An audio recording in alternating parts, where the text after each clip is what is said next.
Hello! This is Janey and Max from Sort of the Story, and we're here to tell you about some things that are happening between episodes 63 to 75. During these episodes, there are interspersed audio break-ins of a person's voice along with the sound of static. You'll also notice in the show notes for these episodes, there is sort of a puzzle. This is part of a longer puzzle that we did leading up to episode 76, so this is all supposed to be there. Nothing to worry about, just a fun game. Yeah, and we hope you have a lot of fun with it, and we hope you enjoy listening to these next couple of episodes. All right, enjoy this one. It's a good one, I think, right? Yeah. Yeah, we say some really stupid shit in this. You're going to love it. All right, Bye!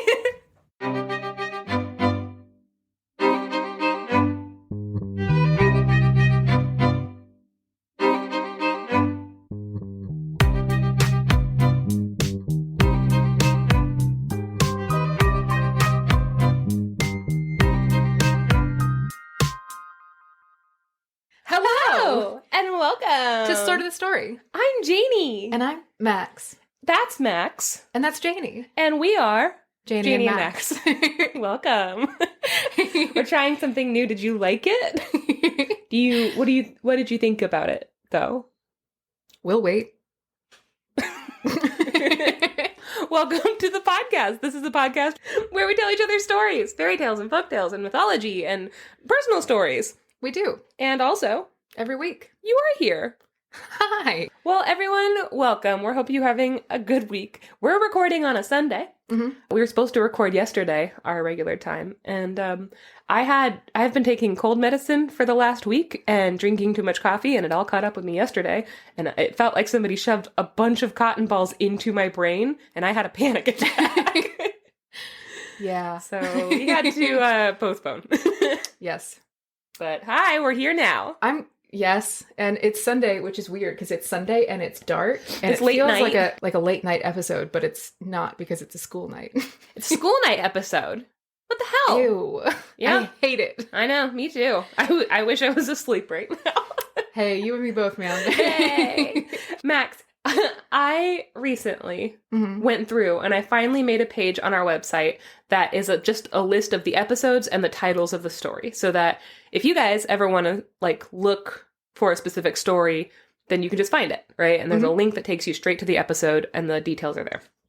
But I realized in the very beginning, episodes 1 through 50, we fucking nail it. We're like, it's Janey and then Max. And the next one is Max first and then Janey. And then the next one is Janey and then Max. And we fucking nailed it for 50 episodes.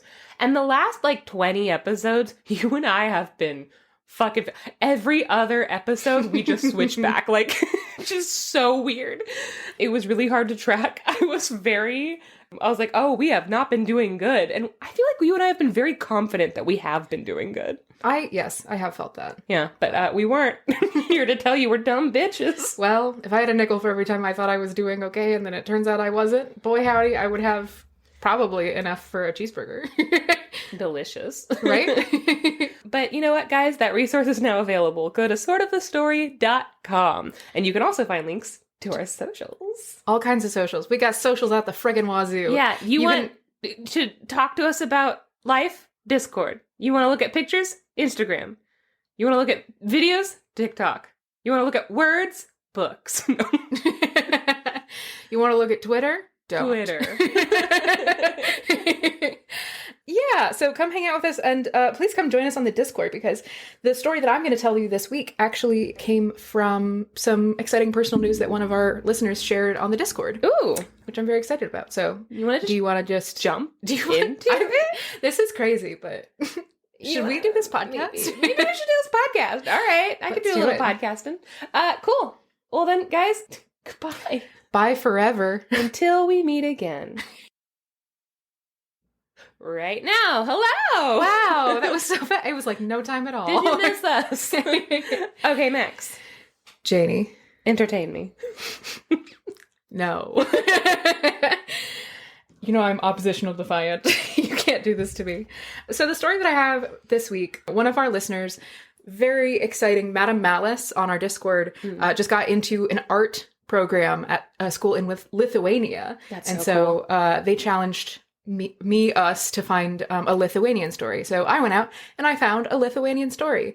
And let me tell you, Janey, they are hard to find. And there are a lot of stories that the Brothers Challenge Grimm... to Madame Malice. Yes. There are a lot of stories that are Lithuanian folktales and things like that are very similar to either, one came from the other or the other came from this, to a lot of other ones in the area, especially like Grimm's folktales and things like that. There are a lot of like regional variations on better known folktales and things like that. And we've told most of those stories before already. So that was also kind of limiting the pool of what we could tell. The story that I have today is Mannikin Longbeard. Oh, what? So, first of all, this is Mannikin, Mannikin, not Mannequin. So a mannequin is like in a store you have clothes on a mannequin. This is a mannequin, which is like a tiny little guy. Okay, so get that. A mannequin, not a mannequin. They're pronounced the same way. They're spelled differently. But just so you know, in this story, I am not talking about a Can you please not be so American and say how it's supposed to be said? Mannequin. Mannequin? That's what you call a mannequin of a horse. Ooh! Famous horse mannequin. So this for is the polo shirts. Do you think they have horse mannequins for the polo shirts? What? Polo's played on horses. You're not as fancy as us. That's okay. Who's us? You and polo players? And Ralph Lauren? That's who it is. Go ahead. So a mannequin in this sense, it's just a little guy. It's kind of synonymous with like a dwarf or like a brownie, in terms of like folklore. Got it. So that's what that is. Yeah. So this story comes from Wonder Tales from Baltic Wizards by Frances Jenkins Olcott. Frances Jenkins Olcott was a librarian who worked a lot on the US East Coast, and she did a lot of really cool stuff for like building the field of like children's libraries and like children's stories in libraries. She was one of the main people who like put that forward, which is wild that wasn't already a part of libraries. But I am so excited to see Baltic Wizard show up on our Discord. Hey, Juicy Wizard. Juicy Wizard. There's a new name for you. Yeah, she did this whole set of books that are like Wonder Tales from, and there's like Wonder Tales from pirates, Wonder Tales from mermaids, cowboys, and like the ocean, and like there all these different kind of like thematic groupings of fairy tales from around the world. Some of them are like regional based, some of them are theme based. But this is Wonder Tales from Baltic Wizards.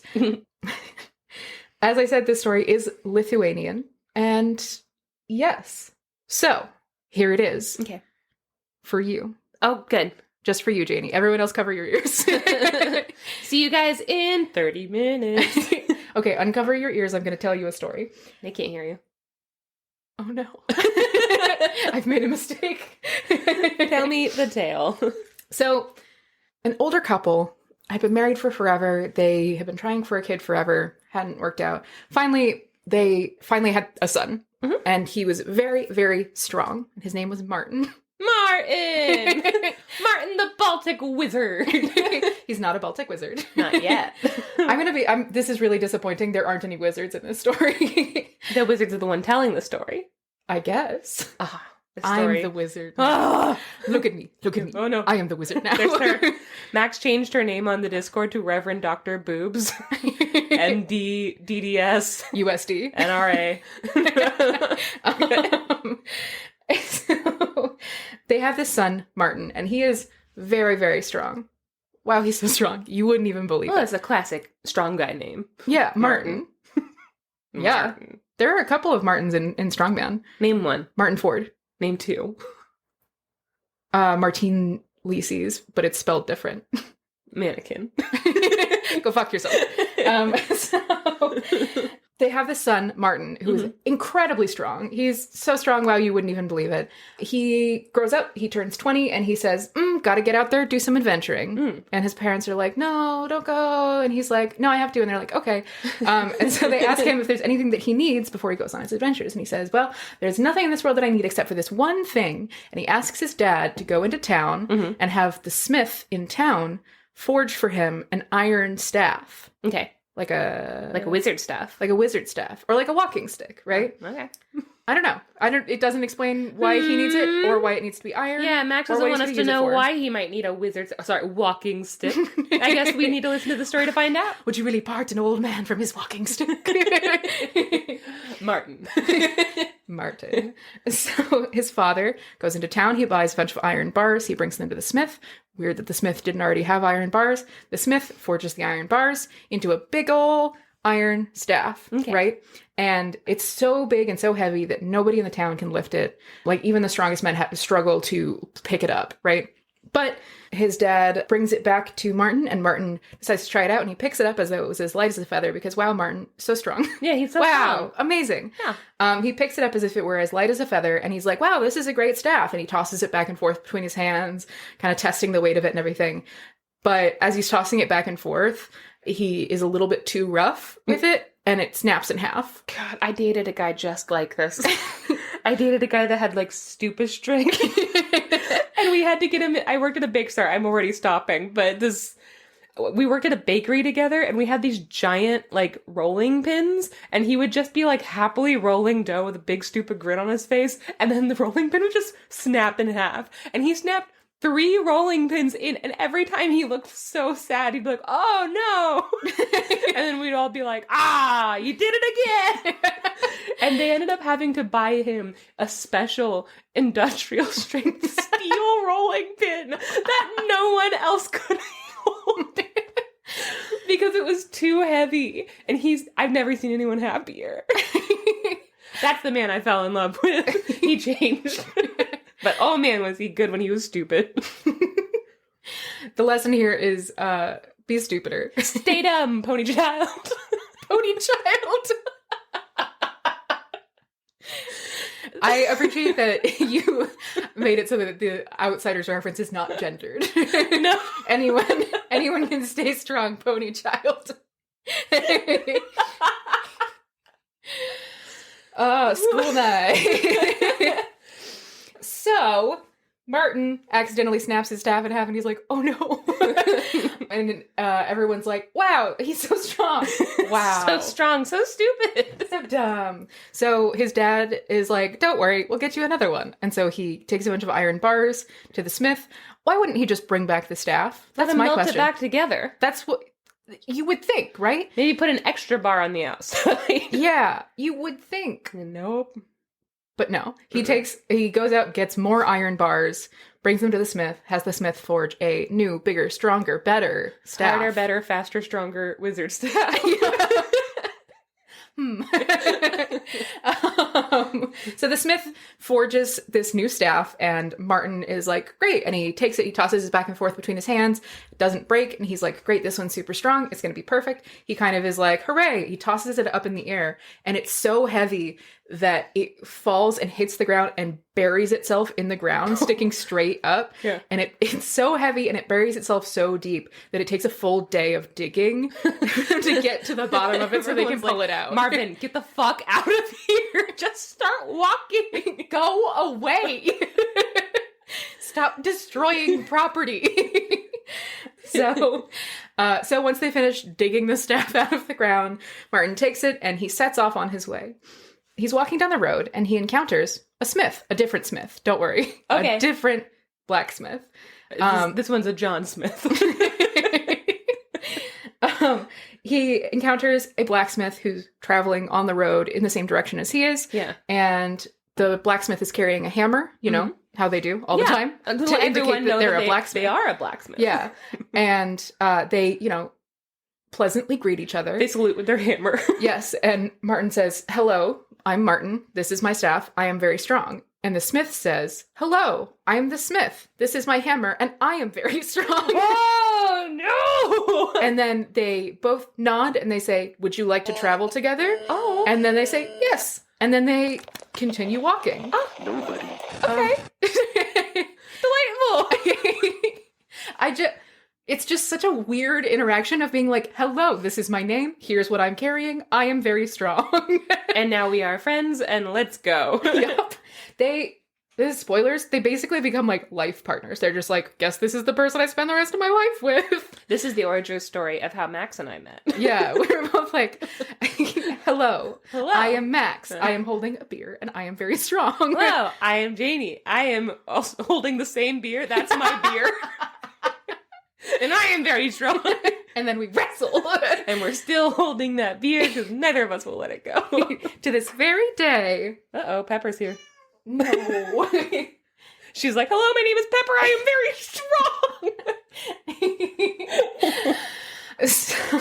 strong. So the Smith and Martin, John this Smith story and Martin. is so fucking weird. There's so many things where you're like, oh, so this is establishing a pattern, and then it like doesn't follow the rules of fairy tales in a pattern. It's like, the Smith and Martin. The Lithuanians are like, his name is Martin. You're going to have to get over that. You're the one making this weird. So they're walking down the road, and he actually named his staff Cool Ranch Dorito. What are you going to do about that? I found out yesterday that in Europe, they don't call it Cool Ranch Doritos. They call them Cool American Doritos. No. Because to the them, word ranch American? Yes. They call ranch American sauce. Cool American Dorito. I'm a cool American Dorito. Aw. Can't wait for Cool American Dorito to show up on the Discord. Cool American Dorito. This episode sponsored by Doritos. Cool American ones. Mm-hmm. Yeah, like cool and normal and American. Classic. Born in the USA. So they're walking along in pleasant silence for a little while, and then Martin says, hey, Smith, how strong are you? Uh-oh. And the Smith is like, I'm so strong. I could take my hammer and I could hit one of these trees 3 times and it would fall over. Okay. And Martin's like, wow, that's really strong. And he's like, yeah, I know. And he's like, do you want to show me? And the Smith is like, yes, I will show you. And Martin is like, great, you knock a tree down and then I will take my staff and I will prop up the tree after you knock it down to prove to you that I am also strong. And they're like, great, good, let's do it. And so they go. The Smith takes his hammer, he whacks a tree 3 times, and on the 3rd stroke, the tree falls over. And Martin, meanwhile, is waiting, and he catches it on the end of his staff so that it's not touching the ground. And then they're like, yes, we are both very strong. And they keep walking. Lithuanian strong boy road trip games. Classic. It's so weird that this is in this story. It's like, so how strong are you? Let us prove how strong we are to each other. And now that we have proved it, let us continue walking. On our way, there's Martin and Smith. Classic Martin and Smith. So they keep walking. And as they're walking, they encounter another man who is walking in the same direction as them. And they say, hello. And he says, hello. And they all greet each other and meet each other, and they say, hello, I am Martin. This is my staff. I am very strong. Mm-hmm. The Smith says, hello, I'm the Smith. Here's my hammer. I am very strong. The tailor says, hello, I am the tailor. I am not very strong, but I am very good at sewing because I'm a tailor. And they say, wow, that's good. And he says, I am so good at being a tailor that I can sew clothes. I can take one day and I can sew all the clothes a man needs from head to toe in one day, a whole outfit. Pretty good, huh? And they're like, wow, that is really good. And then Smith and Martin... Fashionably strong. Yeah. Smith and Martin step aside. They're like, could you hold on just 1 second, please? And they like whisper to each other, and they're like, we should ask him to come with us, yeah, right? It's pretty cool that he can sew. What if we need clothes? That'll be really good. Because... we're naked right here. We're strong, but indecent. Strong, but indecent. We are indecently strong right now. And they're both like, yeah, okay, let's ask. And then they go to the tailor and they're like, would you like to come with us? And he's like, where are you going? And they're like, And he's like, good, I don't know either. I will come with you. And they're like, great, you are good at sewing and we are strong and we will protect you. And if you would like, you can sew things for us. And the tailor's like, yes, I would like. Great. And so they all keep walking. Yeah. The tailor, the Smith, and Martin. They walk for a long, long time. And they get to a forest, and inside of the forest, they find a little house. There's nobody in the house because the people who owned the house are dead. Don't ask, don't worry about it. Nothing.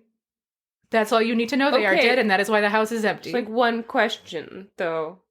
What? They're just dead. Is their body in there? I swear to God. Are there bodies in there? How do they know they're dead? Is it I have just no idea. I'm abandoned? sorry, you guys can't hear me shrugging. They But could have just left. in this story, it says they are walking through the woods. Oh, I forgot. They see this tiny house. I'm sorry. Trust the wizards that are narrating the story. Okay, You just gotta I'm trust so the sorry, wizards, man. I forgot You just who I was gotta dealing with. Put your faith in the wizards. There's literally, and there's a line that says, the house was empty because the people who owned it were dead. So, Yeah. the smith and the tailor and Martin Roommates. are like, well, this is our house now. They go into the house, they find that the house is well stocked with food and everything, and so they move in. A whole family is dead. I don't know. Like, It is literally the tiniest sentence there. Like, the people who owned this house are dead. a family annihilator came in and just fucking took him out. Is the man on the train sort of bullshit? Mm. Wizards, okay, wizards, go ahead. Don't worry about it. So they decide to move into this house. All three of them hang out in the house. They eat some of the food and they hang out and they have a good time. A couple of days go by and they decide, wow, we love being in this house, but we would like to also leave this house and go hunting, maybe. Wouldn't that be fun? So they all come together and they're like, okay, we want to go hunting. We think that would be fun. So 2 of us should go hunting and then one person should stay here in the house. And Taylor's like, oh, man. One person should stay in the house and make lunch for the people who are out hunting. And then when the hunters get done hunting, they can come back and they can have lunch. Mm-hmm. And everyone's like, yes, this is good. And they're like, but who will stay and make the lunch? And the tailor says, well, I am good at sewing and I am also good at cooking. So I will stay and I will make the food. And they all say, yes, good, great. Yeah. And the next day, the tailor stays home to make the lunch and the smith and Martin go out hunting. So the tailor is in the house and he's all by his lonesome and he decides, I'm going to make such a fancy lunch for my boys. For my boys. You wouldn't even believe it. They're going to give me so many compliments on how good this fucking lunch is going to be. So my bros are going to give me so many little kisses on the forehead. They're going to be like, good lunch. Great lunch, buddy. This story is so weird. I don't even... So the tailor stays behind. Yes. So the tailor starts to make this big, beautiful lunch for all his boys. Yeah. And he has soup going in a cauldron over the fire. And he starts cooking up some meat and everything. And he's got his little cauldron is bubbling and everything. And he's got it specifically says he has this little apron on, just like a real chef, which is adorable. Aww. Chef the kiss. Chef the kiss. And so he starts making his lunch and he's like humming to himself and like making food. And he starts hearing this knocking noise and he's like, what the fuck is that?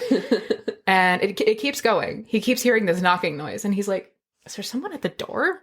The door's not locked. First of all, who's out here? But also they can just come in. Why are they knocking? And so he waits a little longer and the knocking continues. And he's like, all right, I got to see who the fuck this is. So he goes and he opens the door and he does that thing where he like expects someone to greet someone at eye level and then there's nobody there and he looks down and there's a tiny little guy. Yeah. A very, very small man, a mannequin. Oh, not a mannequin. No, not a man equine. Definitely not that one. No, a little mannequin with a long, long beard. It is fathoms long, is how they describe it. Jeez. Yeah. Rapunzel beard. This man is very romantic. So he's very small and he has a very, very long beard. And the tailor is like, hi, what's up? And this little man just starts sobbing and crying. And he says, I'm so cold and so tired and hungry. Please, can I come in? I'm so tired and cold. Me, any given day of the week. I know, right? And the tailor's like, what? What? And he's like, please, can I come in? I'm so tired and cold. He's like, okay, you can come in. And he like steps back to let the guy inside. And and this little mannequin like kind of like waddles up to the door and then he looks down at the door sill and like bursts into tears again. No! He's like, it's too tall and I'm too tired. I can't jump over the door sill. Oh my god. Please, can you pick me up and bring me inside? Me, any given day of the goddamn week. And the tailor's like, no, I'm not gonna pick you up. Pick him up! Just hop over the door sill. No, and he's like, tired. I can't. And he's like, okay, fine. So he very carefully picks up this tiny man and sets him on the other side of the door sill. And the man is like, thank you. Thanks. And then he's like inside, and the tailor's like, okay, cool. I'm gonna keep. He goes back and keeps cooking, right? So he continues making this lunch, and after a few brief moments of silence, the little man starts wailing again, and he's like, "What's wrong?" And Mannikin Longbeard is like, "That's his name." Okay, Mannikin Longbeard. You can tell that it's a family name. This definitely wasn't given to him. No. So the tailor continues making the lunch. The little man starts crying again. He's like, I'm still so cold. Please, can you put me up the bench close to the fire because I'm so cold? Take care of him like a baby. And the tailor's like, okay. He's like, please, I'm still cold. Can I be sitting closer to the fire? And the tailor's like, yeah, you can come on closer to the fire. And he's like, no, I'm too tired. I can't walk. No. Like, okay, buddy. So he bends down. He picks up this tiny man and he puts him on a bench next to the fireplace. And the guy's like, thank you. He's having a hard day. He's having a really hard day. I feel bad for him. You swaddle Mannikin Longbeard like a baby. Wrap him up in his own beard. Give him soup. Put him to sleep. So the tailor is cooking, and Mannikin Longbeard is sitting on the bench, and he's kind of still sniffling gently. And then the tailor like checks the flavoring in the soup, and he takes a little sip, and he's like, and the Mannikin Longbeard bursts into tears again, and he's like, and I'm hungry. This is what it's like to have a cat. Just show up at your house one day and take over. This is why I wanted to tell this story, because I was like, this is exactly like every single one of our animals. It's like, so except for Summer, who is afraid he's an inconvenience. I would say also Summer, because Summer's like, oh, is it okay that I'm here? Do you mind? Is this okay? Is it okay that I'm in the room with you? Because I can go. You just have to. I'm sorry if I'm being annoying. And then he starts chewing on his foot for a goddamn hour. Loudly and wetly. Yeah. Anyway, go ahead. So Mannikin Longbeard starts crying again, and he's like, I'm so hungry. And the tailor's like, okay, well, the food's not ready yet. So when it is ready, you can have a bowl, though. And the Mannikin Longbeard just launches into a full-on crying fit. And the tailor's like, okay, hey, buddy, okay. And so he takes a little piece of the meat at the very edge that has, like, cooked, and he checks it and everything, and he gives it to Mannikin Longbeard. And Mannikin Longbeard puts out his hands and is like, thank you so much. And so the tailor puts the little piece of meat in his hands, and then, but the Mannikin Longbeard is shaking so badly from how hard he's crying that he drops the piece of meat on the ground, and he's like, no!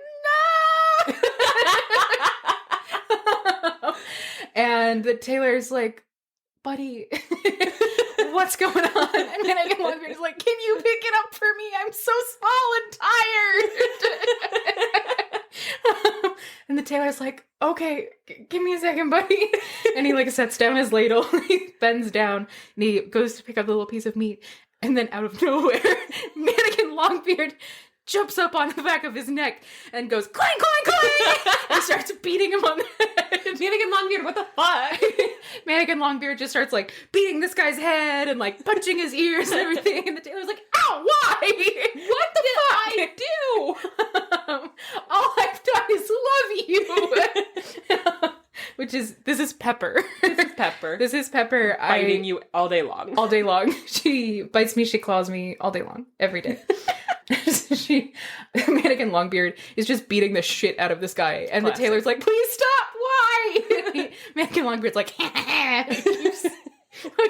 came here to cause chaos and I have succeeded. But he keeps beating on this tailor until the tailor is fully knocked out cold, and then he goes, yes, my job here is done. What? And Mannikin Longbeard gets up and he walks out of the house. He didn't even take disappears. Anything? He just came to be a dick? Yeah. What a little hooligan. Right? So Mannikin Longbeard gets up, walks out, disappears. The tailor wakes up a little while later and is like, ow! What the fuck? And he his soup is burned. So he drags his way over to the bed and like curls up in the bed and is like, ow, everything hurts. Why? And he just lays in the bed until his companions get home. Mm-hmm. So Martin and the smith return home and the fire is out. It hasn't been tended. Mm-hmm. And the soup is only half cooked. The meat is only half cooked. And the tailor is curled up in bed with like cartoonish lumps on his head. And they're like, what happened? And the tailor's like, I don't want to talk about it. And they're like, okay. So they eat what they can of the soup and the meat, and it's really bad. And if they hadn't been out hunting all day, and if they weren't so hungry, they wouldn't have eaten it all. But they eat this terrible food, and they're like, yeah, man, it's really good. Thanks for lunch. And the tailor's like, shut up. And they... Did Mannikin Longskin... What's his name? Longskin. Mannikin Longpig. What's his name? Longbeard. Oh my god. Longpig is human meat. Yeah. Is Mannikin Longbeard... Did he kill the family? This is also a question that I asked, and it doesn't answer that. Okay. It does not answer it. All right. It makes sense to me, but... The wizards know they're dead. Can they also tell us if Mannikin Longbeard... is the killer? Is the murderer? No. Okay. That is for the wizards Keep to know. your And secrets, never wizards.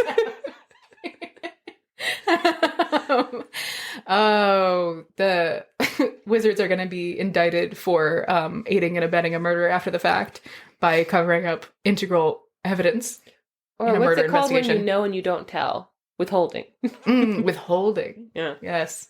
Mm-hmm. I'm tired of these wizards withholding. Classic withholding wizards. Okay. So the smith and Martin sort of like baby the tailor until he feels a little bit better, right? And then they all go to bed, presumably all in one bed. Bed. Wearing little matching nightcaps. Yes.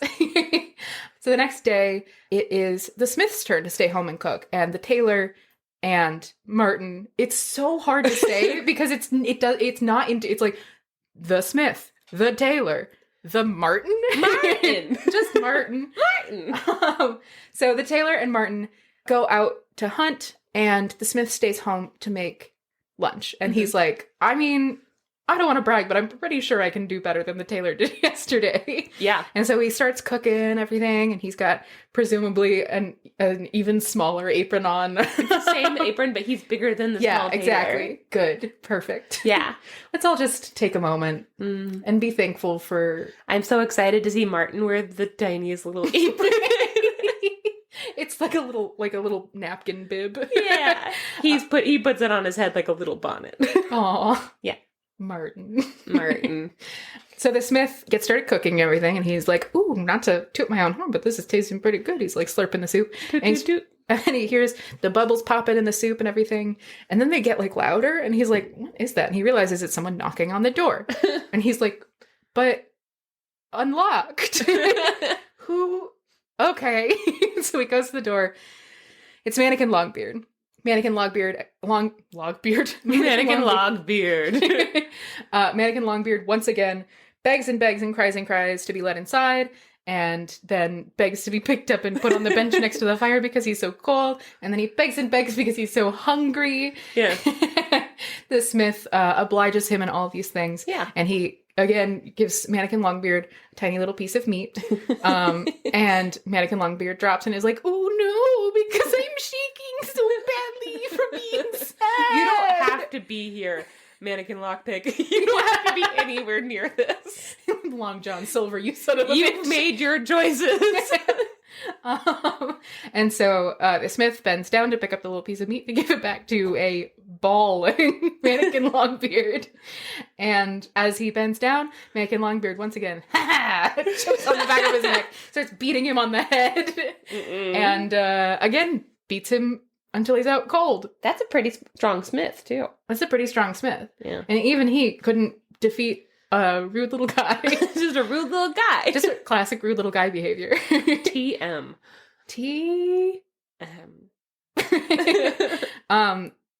So the smith wakes up and sees that the fire is out underneath of the cauldron and that none of the food is finished, and that's just not what he needs right now. And he crawls over to the bed and he curls up and just waits for his friends to get home, and he cries a little bit. No.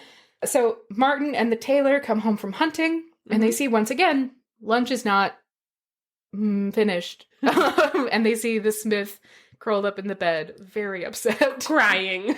And immediately the tailor is like, oh, I know what happened. But they, like, the tailor and the smith make eye contact, and they both silently agree not to tell Martin. Why? Because it's embarrassing that a tiny man beat them up. Martin is next! They agree that it's embarrassing and they don't want to talk about it. Until Martin's dead. And they'll take that information to their graves. So they eat their terrible lunch and they take care of their friend the smith until he feels a little bit better, and then they all go to bed. The next morning, the tailor and the smith go out hunting, leaving Martin at home to make lunch. Now Martin is a little cannier than most, right? I find that very hard to believe. I think he's just seen 2 days in a row something fishy is happening. Yeah, so he knows, he's like, I wonder if I'm going to become mysteriously ill and covered in tiny little punch marks. How could that have happened? So he starts making his lunch, right? And he's like cooking and everything. He's got an even tinier apron on. That's the payoff. It's great. And he starts cooking and he hears someone knocking on the door.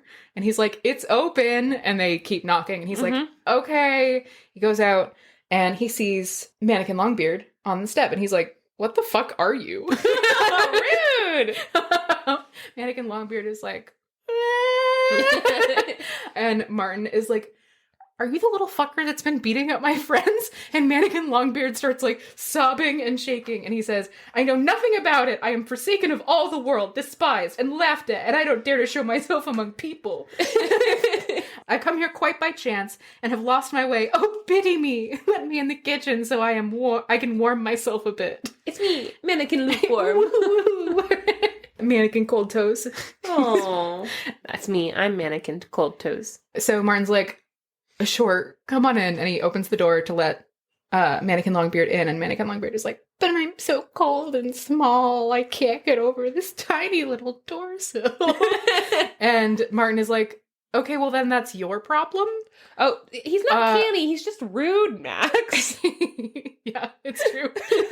He's like, not smarter than most. He's just not as nice as most. Yeah. He's like, listen, if you want to come in, come in. I'm not helping you, though. I'm not your maid. I love lifts you over door sills. God, the moral of this story is to be rude to strangers. It really is. So Mannikin Longbeard sits out on the front stoop and just wails and wails and wails because he can't get over the door sill, and Martin ignores him. Will not help him. Yeah, and he just goes back to making lunch. And Mannikin Longbeard keeps crying and crying, and he's like, I'm so cold, I'm gonna freeze to death right here. I'm just gonna die. And Martin is like, okay, fine. And so he picks Mannikin Longbeard by the beard, and he plonks him on the bench next to the fireplace, and he's like, there, now you're warm. Now sit still so I can finish this lunch. And Mannikin Longbeard sits there for a little while, and he's like bouncing up and down and like trying not to talk, but then he just starts like talking, and he's like, oh my gosh, that smells so good, and you're so handsome. I can tell you're such a good cook, and wow, thank you so much for letting me in. You must be the kindest person I've ever met. You're a man. And he's saying like all of these like very flattering and like gushing things. Yeah. And anytime Martin like goes to reach for like spices or something near where he is, Mannikin Longbeard grabs his fingers and kisses them. He's like, oh, thank you. Oh my God, Mannikin. Is Mannikin Longbeard part of our gay gnomes theme? Can we add him? Did you tell me a story about a little gay gnome? I did! And you're welcome. Thank you. What 2023 is the year of gay gnomes, and here he is, a rude little gay gnome. The rudest little gay gnome. And he kisses Martin's fingers a bunch, and he's like, oh, thank you, so nice, thank you. And Martin's like, stop. And he starts like to like wiggle around on the seat, and he starts like poking his head in to look up the chimney and everything, and Martin is like, sit still. Mannikin Longbeard is like, okay, well, I was just thinking, wouldn't it be really fun? And he just like keeps like prattling kind of and just chattering on and everything. And as he's talking, he starts like crawling towards the chimney. Uh-oh. And Martin's like, what are you doing? And he's like, what am I, what? And he tries to like climb up into the chimney. And Martin's like, no. And he grabs him by the beard and puts him back down on the bench. And he's like, sit, stay. If you try and he brandishes his ladle at him and he says, if you try and go up the chimney again, I'm gonna, and then he wiggles the ladle. It's unclear what the threat is, but there's very clearly a threat there. I'm gonna wiggle you like they wiggled this ladle. Yeah. Got his ass. So Mannikin Longbeard. I'm imagining Wreck-It Ralph and a regular gnome. Yeah. Okay. Good. Yeah. Yeah. Good. Okay, go ahead. So Mannikin Longbeard has been sat back down on the bench and is like very sullen and grumpy and pouting.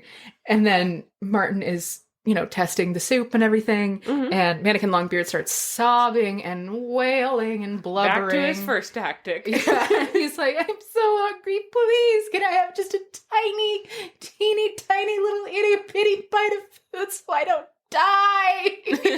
And then Martin is like, no, the food is ready when it's ready. Stop. Yeah. Mannikin Longbeard keeps sobbing and crying, and Martin is trying very hard to ignore him, and the soup is bubbling, and Mannikin Longbeard is just like absolutely like a snotty mess right next to the fireplace. And finally Martin is like, okay, fine. He cuts off a little tiny piece of the meat, just as his friends had the previous 2 days, and he hands it to Mannikin Longbeard, and he sees a glint in Mannikin Longbeard's eye, and so he hands him the tiny piece of meat, but he keeps his eyes on him.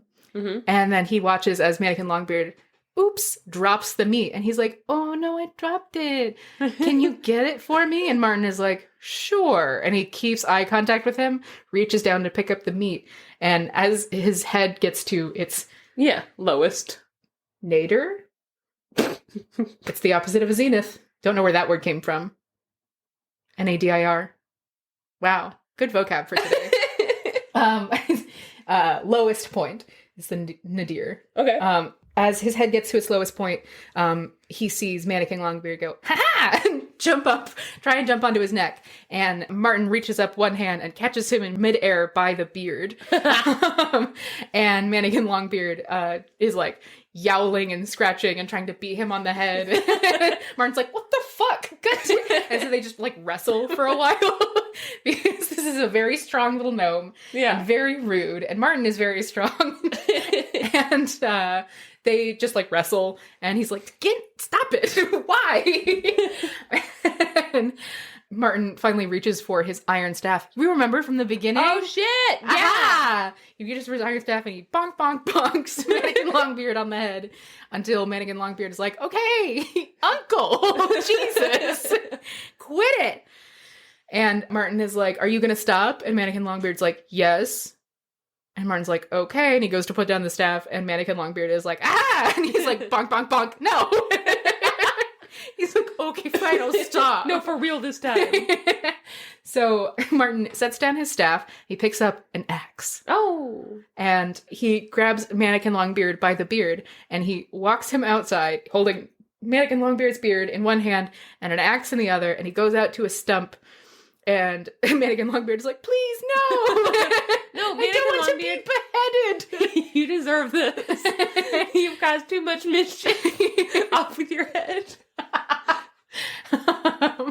You either perish early enough in the story that you stay a hero, or you live long enough to become the evil queen who wants to chop people's heads off for being rude. I think that I know where I stand. Oh yeah, I stand by 100%. And so Martin takes his axe and he goes thwack, and he cuts a little wedge out of the center of the stump. Yeah. Just a little, like, wedge. Yeah. And Mannikin Longbeard's like, oh, I thought you were going to kill me. And Martin's like, nope. And he takes Mannikin Longbeard's beard and he shoves it into the crevice that he cut into the wood. So it's, like, stuck in there. And Mannikin Longbeard is, like, not quite tall enough to be standing up next to the stump. So he's just kind of hanging there by his beard. Ow. And he's like, hey, ow, hey! And Martin's like, now you stay put. I'm going to go finish lunch. And he goes back inside. He finishes making his lunch of meat and soup and everything. And his companions come home and he says, boys, I figured out what it was that you were both ailed by these past 2 days. And you'll be pleased to find that I caught the little beastie. And I have him outside, and we can go see him after we all kill him eat. now. After we all eat this delicious lunch that I've prepared. And so they all sit down, they all eat lunch, and the tailor and the smith are like, great lunch, bro. And Martin's like, thanks. They give him 1,000 compliments, and then they go out to the stump. But what they find is not Mannikin Longbeard. Oh no. But just a long beard. Oh no. Mannikin Longbeard has ripped off his own beard and run away and disappeared, and he was never seen again. He bled to death because he ripped off his face. Yeah, probably. The end. The end. I love Mannikin Longbeard. I just love a rude little guy. Yeah, he's rude. He's not pleasant. Yeah. So this is a Lithuanian folktale. It is Arns Thompson Uther type 1159, the ogre caught in the cleft. So in this case, a mannequin rather than an ogre, and his beard caught in the cleft in the stump, which is an element of this story. There are other stories similar to this story that have different details. So obviously Martin is... nothing that happens contributes to the story. No. Nothing that happens the entire time. Even them meeting each other, they could have just already known each other and gone out together. Also, why were there 2 smiths in the story and neither of them had names? Didn't need it. Why? But I liked every moment of it. Why did he need a really heavy iron rod? Why did it get stuck in the ground? Like, the tailor didn't do shit. He cooked. He didn't tailor a damn thing. Like, I couldn't stop thinking the whole time I was reading this. I was like, this is specifically every single one of our cats. Right down to them trying to crawl up the chimney for no apparent reason. These fucking cats. Like, they know that they can't. They've been trying for years to get up the chimney. And why have they been doing that? But also, they know that they can't, and still they try. Nope. And that's the indomitability of the feline spirit. Beautiful. Thanks. That was great. Do you want to take a quick break? I do. Okay, we'll be back. Bye!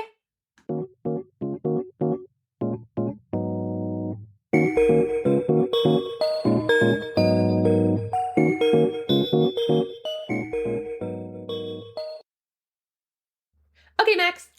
Janey. Max, okay. How dare you not be nice to me? I will not. Janey. No, stop that. You cut that out. They don't need to know about this. All right. I was yelled at a lot as a kid. Okay. So I turned to my book of French folktales by Henri Perrat, and I was looking for sexy stories for episode 69. I didn't find any. 69? 69! Which Max and I are very excited about, but I did not find any. What I did find instead was a story called King Nosibus. Oh my god. Nosibus. King Nosibus. Nosibus. Nosibus. A similar moral to yours. Which is just be mean. Similar in, like, quality, I would If you say. meet a nasty little guy, you gotta be mean to him. Okay, similar in quality, in that we don't teach our kids these morals today, and you're gonna see why. Lizzo would hate this story. Okay. So specific. Yeah. Lizzo, this one is not for you. Hey, Lizzo. Lizzo, you gotta stop listening, girl. I know you're an avid listener, Lizzo. Hey, Lizzo, we really appreciate your patronage, and we're so glad that you're here, but you gotta go. Just for this one. Look at that, Lizzo. You can It's come thick back for the 30. next one. It's time for you to leave. He's thick 30? Yeah. That's her line. Is it? Yeah. I've never heard that before. That's hilarious. Oh my Hey, God. Lizzo, that's a great joke. Lizzo, I listen to every single one of your songs. I'm a huge fan. Lizzo, why aren't you listening right now? I'm telling a story. Lizzo, cover your ears. All right. So, King Nosibus. I'm going to jump right in. There once was a king who was wildly, irrevocably in love with a princess. He wanted so badly to marry this princess, but she was bewitched. I Sad. hate it when my bitch is bewitched. Wah, wah, wah. I hate it when my bitch is bewitched. Max. So he sought the advice of anyone who had any experience with enchantments or bewitchments, and he found out through a trusted source, don't worry about it, Definitely that all he Yahoo had Answers. to do... Huh? Definitely Yahoo Answers. Yahoo Answers. Ask Jeeves. Hello, what do I do if my bitch is bewitched? And they're like, I hate it when that happens. All right, so here's what you gotta do. So he found out that all he had to do to break this enchantment was step on her cat's tail. She had a cat.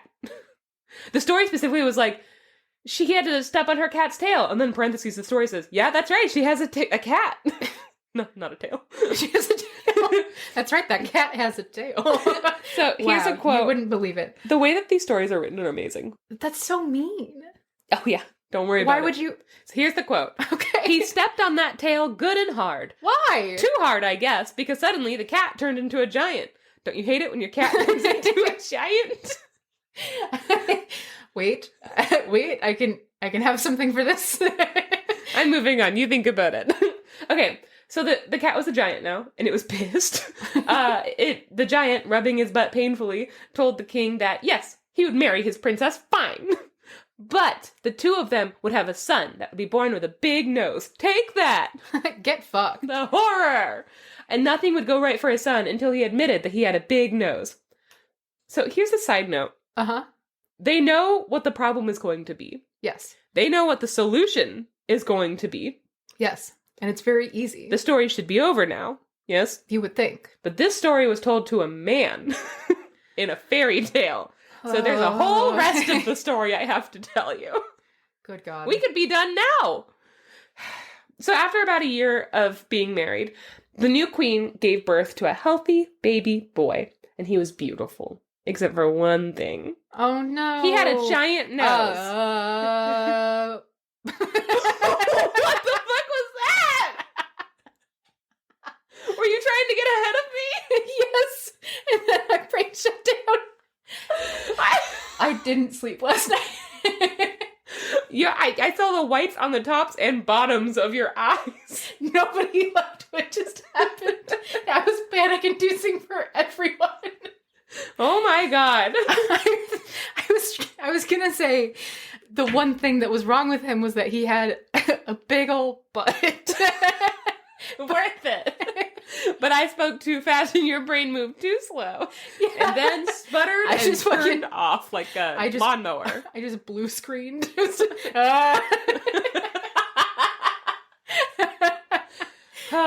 can I fucking... No? You can't. Okay.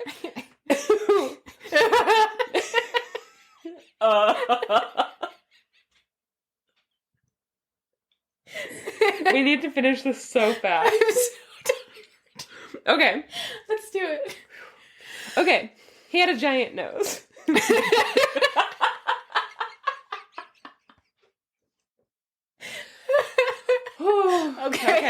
Okay. And it wasn't just big. It was, quote, a good foot long, or 10 inches, at least. This kid was a real Squidward before he got handsome. This was an unnose. Oh, okay. Do they know that 10 inches isn't a foot? Do they know that? A good foot long or 10 inches at least. Okay, so they were like 10 inches why would to you 1 say a foot foot long. Why would you say that? Why would you say it like that? I don't know, Max. You expect me to read the French's mind? Merriam-Webster Dictionary posted a thing on Twitter where they were like, hey, a lot of times it can be seen as derogatory and dehumanizing when you talk about a group of people and put the word the in front of it. Like, just like syntactically, semantically, it's like, it's like the homeless. It's very dehumanizing and stuff like that. Yeah. And so they were like, here's a list of like, just so you can hear how this, and they were like, the homeless. Yeah. The criminals. Yeah. Like, blah. And one of them was the French. And everyone was like, it is dehumanizing to call them the French.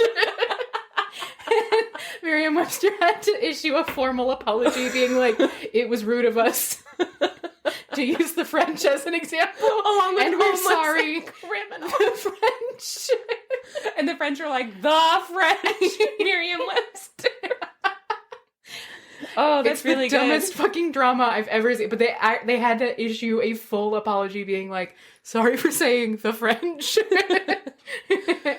Ooh, okay. So So the king and queen, having absolutely no warning of this and no clue as to how they could possibly handle this out of the blue occurrence that nobody told them about. Yeah, who could have expected? Who could have expected this, right? Life comes Not at you them. fast. Stay stupid, pony child. So they did what any royal parents would do. And they made a decree that big noses are hot, actually. You can't just decree. They can, and they did. So anyone with a big nose was now handed big favors. Here's my decree. Everyone has a crush on me. Everyone wants to be my boyfriend. That's my decree. Here's my decree. I'm having a bad day. And now you are too. Everyone bring me macaroni. Yeah. I decree it. So people with big noses were painted in like all the magazines. Ye old big boards. No. Ye old billboards. Ye old big bird. Oh no, we've reached it. We've reached the late night episode. No, it's a school night. Take a deep breath. We have to finish this. Ye old billboards were plastered with portraits of models and big old honkers. I just realized honkers are boobs. It's both, and it is confusing. So the only people hired in the castle from now on were people who passed the big nose test, which is similar to the Hooters test, where women would like put their nose against the wall, and then if their boobs didn't also touch the wall, they would be fired. So all of them had to have 10-inch long noses and also 10-inch long boobs. No, what's it called? The servants in the castle were fired if their boobs did touch the wall, because it meant their noses weren't big enough. Oh. That's not real, but I bet it was. So you get it. Yeah. They did hire everyone. Also, that's fucked up that Hooters did that. Yeah, that's a real thing Hooters did, guys. That's wild. Yeah. I'm glad that they hopefully don't do that anymore. And also, their fried pickle chips are really good. God, I think about their fried pickle chips all the time. Hooters is legitimately my favorite restaurant, and it's a real problem. Yeah. Just like Moscow Mules are so good. There might be something wrong with me, because my favorite film franchise is Fast and Furious, and my favorite restaurant is Hooters, and these are unironic things about me. I am a feminist. So, the little prince grew up surrounded by people who looked just like him, or like sort of like him, because no one had as big a nose as he did. And he was told every day that he was the beauty standard, and that anyone who didn't look like him was bad, bad, bad. And they just like basically pumped up his self-esteem like that and lied to him about what the world looked like. Mm-hmm. Does this sound familiar? White children everywhere. Mm. So when he turned 20, his father died, and the young prince with the giant nose... Because he turned 20? He turned 20, it was time for his father to be dead now. Goodbye, father. And he's like, oh, happy birthday. So it's time for the young prince with the giant nose to become the new king. People already laughed kind of quietly behind their hands at him, but now they gave him the mean new nickname, Prince Nosibus. King Nosibus, I guess. They were not fooled by all this aggressive ad campaigning the castle was doing, but who was going to tell them, right? Because they're the ruling class, and these are just peasants with small noses. Idiots. So no one dared tell him that outside of the castle, no one actually looked like him. He was a real Cyrano, the Steve Martin version, not like the other versions where he's just slightly... You should watch that. We should watch that. Okay. I guess I'll watch it with you. He was in like an Emperor's New Clothes sort of situation, you know, like an Emperor's New Group kind of situation. Yeah, he was a llama. Or he turned into a llama. A llama. He was supposed to be dead. Okay, here's a quote. Here's a quote from the book. Quote, "The best way to get along with people is to take them for what they themselves want to be taken for. See them as high and mighty, just as they like to imagine themselves. Lie to them, basically." Mm-hmm. Sure. So the one thing they did tell him, though, that it was time for him to get married. Put that nose to good use. Satisfy a wife, my lord. It's time. So he was shown sexy, sexy portraits of all the eligible princesses in all the neighboring kingdoms. And finally, he found one whose picture made his nose stand erect on his face. Oh, and against all odds, she had a tiny little button nose. Like a real filter face. Yeah. But... isn't that ugly to him? Oh, he was like, I guess I can get over anything for love. Love. Her name was Princess Sweetheart. And he was instantly in love. Princess Sweetheart. That's also something I call the cats. Yeah. He sent out to ask for her hand, and she accepted, and then she came to his kingdom. He hopped on a horse when she heard she was on her way, and he galloped off to meet her. 400 trumpeters blaring before him, which is too many trumpets. But who am I to judge? I'm a small nose over here. Who am I to know how many trumpets you need? Tiny little honkers over there. I got a world's smallest little honker.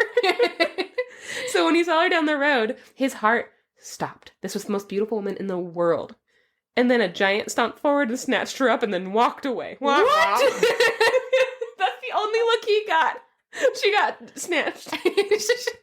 So Nosibus was distraught and confused. He also was like, what? His princess, his tiny-nosed wife-to-be, gone, snatched by a giant. Why? Why did that happen?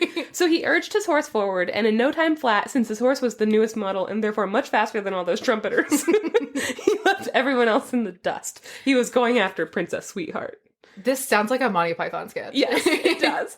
He galloped for 2 days and 2 nights.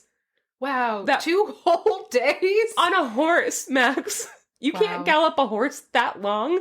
All the way to a distant mountain, which the giant had set the princess on top of. Which makes me wonder, how did the giant sneak up on them if he's tall enough to just set her on a mountain? So it's like it's probably like that thing. Our friend Chris used to have a theory that if you have like a bee near you or something, you can kind of just like put your hand near them and like sort of push them away because they're so small they can't even perceive like the size of you. They don't see it as a threat if you don't move quickly because it just feels like a cosmic force is like urging them to go away. Liked to facepalm bumblebees. That was like one of his favorite pastimes. You know those big bumblebees that are like the big stupid dogs of the bug world? Just like they have no stingers. Don't put it. Yeah, that's probably. It feels kind of like where they like didn't realize that the giant was there because they're just you can always see giants. The giant's so been there the whole time. He's been here the whole time. You know, we all have a giant beside us. One day he's gonna snatch your wife. The real giant was the friends we made along the way. Yeah. Okay. So King Nosibus was forced then to stop, maybe because his punk-ass horse needed a break and was gonna die from exhaustion and dehydration and had started to pee purple down his legs. Stupid horses, am I right? Poor thing.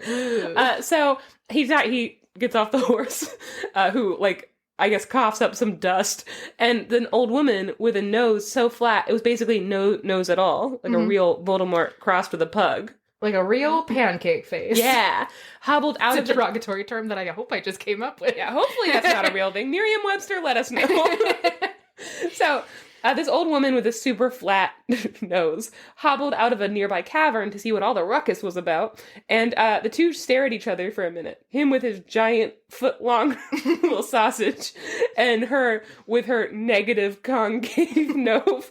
And at the same time, they say... honkless. She's honkless. Not a hunk to be found. At the same time... Bereft of all her honks. Spare a hunk for the poor, my lord. So at the same time, they lift up their little fingers, they point at each other, and they say, well, that's a funny nose. Instant friends. Rude. The king, after they laugh a bit, the king says, like, hey, can you take pity on me and give me some food? And she's like, sure. And then she says, quote, with a nose like that, you must have smelled my cooking a long way off. And he's like, haha, yeah, okay. What's she talking about? And then they keep walking.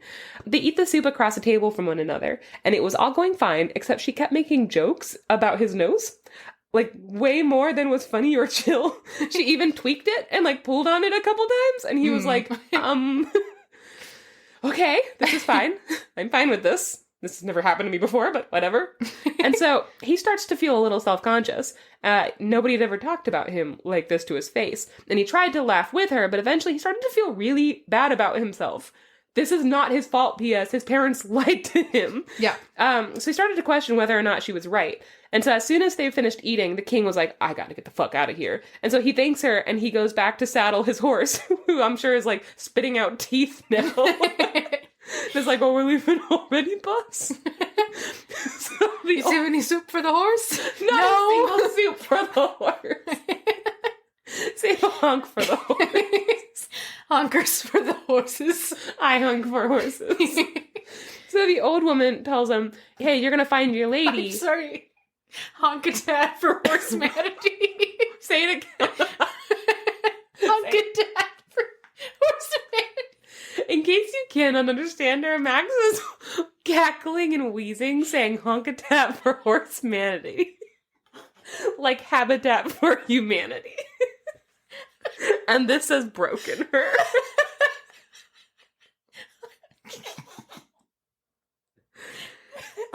So I'm a wreck. Okay, I'm almost done next. Okay. So Honkitat. Okay, continue. Sorry, I just had to get one more in there. So the old woman tells him that he'd find the lady he was after at the top of the mountain. And she says, quote, "And perhaps something will happen to you that you don't at all expect." And he's like, "What?" Like what? Why would you say that? And she says, still quoting, you'll see. Perhaps I'll have opened your eyes a little. You couldn't see much farther than the end of your nose, and that's not nothing, of course, but it's not enough. Bye." And he's like, what a weird fucking old lady. Also, if you can only see as far as the end of your nose, then she would be blind, because she doesn't even have She was talking about him. No, I know, but Yeah. I'm just saying, sick burn on her, actually. know. Hope she feels bad. So the king and his poor horse start up the mountain. Jesus The Christ. whole way up, he thought about how small the princess's nose was, and how beautiful she was, and how much she looked like the flower crown filter come to life. Mm-hmm. And then he thinks about his own face, and how his nose flops around in the wind, and how people sometimes mistake his nose for like a third arm and shake that instead of his hand, and how sometimes he snores so loud that the honk shoes sound across the land and wake up the entire kingdom. And he's like, oh, maybe everyone feels the same way that woman does, and they're all laughing at me behind my back. No. There's a line in Community where Troy says, "Mom, how many lives have I been living?" And that's what this reminds me of. And so he started to realize that deep down, maybe he's always been embarrassed by his nose, and now he's just starting to realize it. This story is about embracing your self-consciousness and letting it ruin your whole life. What a moral. Yeah, that's what the story's about. Be mean and hate yourself. Hate yourself. So finally, he makes it to the top of the mountain, to a castle made of crystal and air. He urges his horse up a vertical Made of cliff. air? Yeah. Made of Mhm. crystal and air? Yeah. It's one of those air castles. It's a bouncy house. It's filled with air. I mean, Okay. does that mean our house is made of air because it has air in it? Yes. Okay. Anyway, Thank you. so he urges his horse up a vertical cliff. It says, he was feeling brave. And I'm like, that fucking horse. And then he jumps off before the enchanted castle. Quote, "Now and again, veils of pink and blue vapor hid it from view, because the castle was bisexual, and the lighting showed that." Mm-hmm. Yeah. In the window high above, he sees the beautiful princess. He reaches her with no problem, and when he goes to kiss her hand, his nose got in the way. And he cries out, "Oh no, it's true! This blasted nose of mine is too big!" And suddenly, the castle dissolved into thin air, and before them, King Nosibus and the princess saw that the giant and the old woman with a stub nose were standing there and laughing at them, Ha ha ha. vanishing slowly as well. The princess laughed at Get him. fucked. So the princess laughed at him, and she said, "What? Your nose is not too big at all. What are you talking about?" And he caught his reflection in the princess's silver medallion that she was wearing, of course. Oh, convenient. Yeah. And he saw to his astonishment that his nose had shrunk and was now like everyone else's. That's Oh, good. that's an exact quote. He was now like everyone else. He silently thanked the fairy of the cavern for the free plastic surgery. He put the princess up on the horse, and he hopped on with her, and they make their way back down the mountain. The horse, I assume, died on the way. They kicked it a bunch for not being immortal. The story pissed me off so much for so many different reasons. They were soon married, quote, "with more candies and goodies and more fanfare and bells than there ever had been long ago for the king his father." Get fucked also, the end. king. Why the gem is dead at the end? Someone had a grudge. Okay, that story literally is just about hating yourself. Yeah, it's and like, becoming like everyone else. It's the opposite of the morals we give people. yeah, it's saying like, hey, do you hate yourself? You should tell everyone how much you hate yourself, and then you'll be better. If you fake confidence, you're a bad person, and you deserve to suffer. If you feel doubt about yourself, perish. Perish. This story brought to you by the French. Janey, you can't say that. Oh, I'm sorry. Lizzo, come back. Anyway, that story, I the whole time I was like, this is such a bad story. I can't wait to tell Max. So we have our lessons for today. Yeah. Be rude. Be rude. Hate But- yourself. Be rude, but cute. Or else. And that was sort of the story. Cool. So guys, guys, we're going to go pass out. Goodbye. Oh, have a great day. Please rate and review this podcast. Come back for episode 69, please. It's going to be so good, guys. I don't know if it's going to be good, but it's going to be episode 69, so you might as well. I believe that it's going to be good. Okay. I'm saying that it's going to be good because if I say it's going to be bad, then it'll be good. But wait, what was the moral of that story again? I don't remember. You're ugly. Ah, shit. Admit it. You need to be like everyone else. How dare you? Yeah. Thank you to Keith for all of your hard work. Oh, by the way, just another check-in. The static is there. We know that it's there. We like it. Have fun with it. Don't get freaked out by it. Yeah. Everything is fine. Everything is fine, and we're fine. Don't worry. You're fine. Goodbye. And your family is fine. Okay. That was a joke. You are fine. Sorry. Okay, guys, have a great day. Bye. Goodbye. I'm scared every day. I'm also scared every day. Yeah. I take pills for that, though. I am unmedicated, or #brave. Just raw dog in life. Mm-hmm.